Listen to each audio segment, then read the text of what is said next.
All right. So now you're going to figure out the phenotypic ratios, right? So if this is 25%, this is 25%, this is 25, 25. So what is the percentage of offspring that would be purple?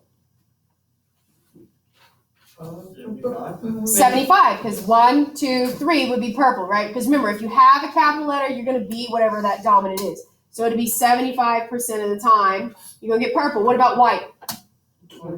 25. And then what about having offspring that are homozygous? 50. Because remember, homo can be capital, capital, or lowercase, lowercase. And then what about hetero?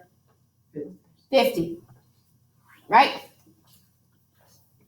All right, let's move to the next thing. I'm going to keep that over there. All right, so we're going to try these Punnett square practice.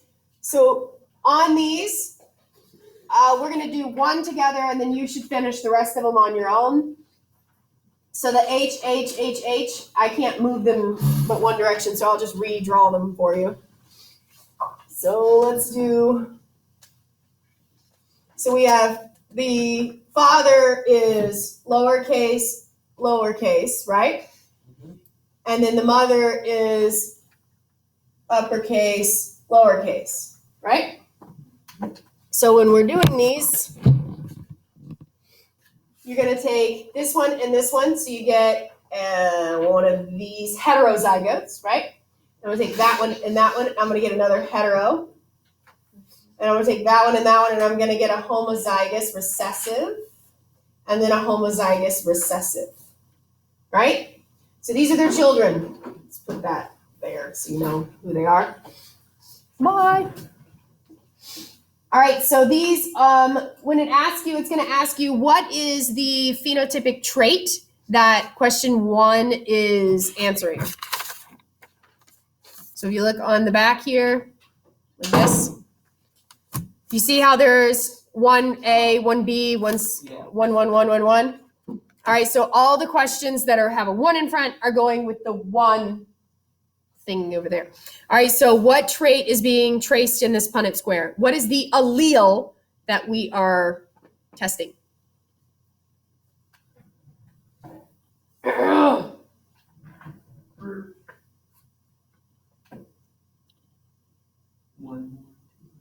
So what is the allele?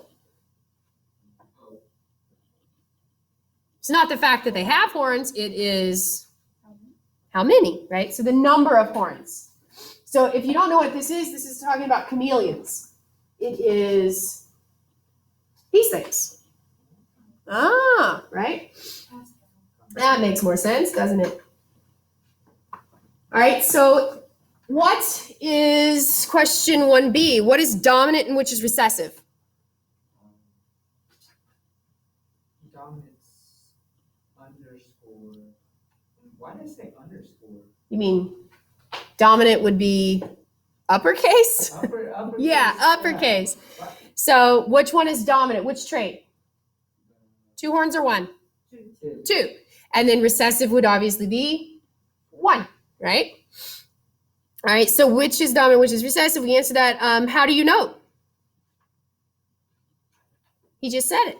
How do you know if it's dominant or not? It's the uppercase letter, right? All right, so what are the parent genotypes? Remember, genotypes means letters. So what are their genotypes? So I would have to write mom is capital H, little h. Dad is little h, little h. That's their genotypes. So when it asks me what are their phenotypes, I'm asking for what you see, right? Words. So what is the phenotype of the mom? Wait, no, bighorn. The mom is two-horned. And the dad is 1 horn. All right, so how many offspring have the genotype capital H, lowercase h? How many? Look, 2 of the 4, right? So how many? 50%, don't they? Half of their kids have the probability of being bighorn or 2-horned,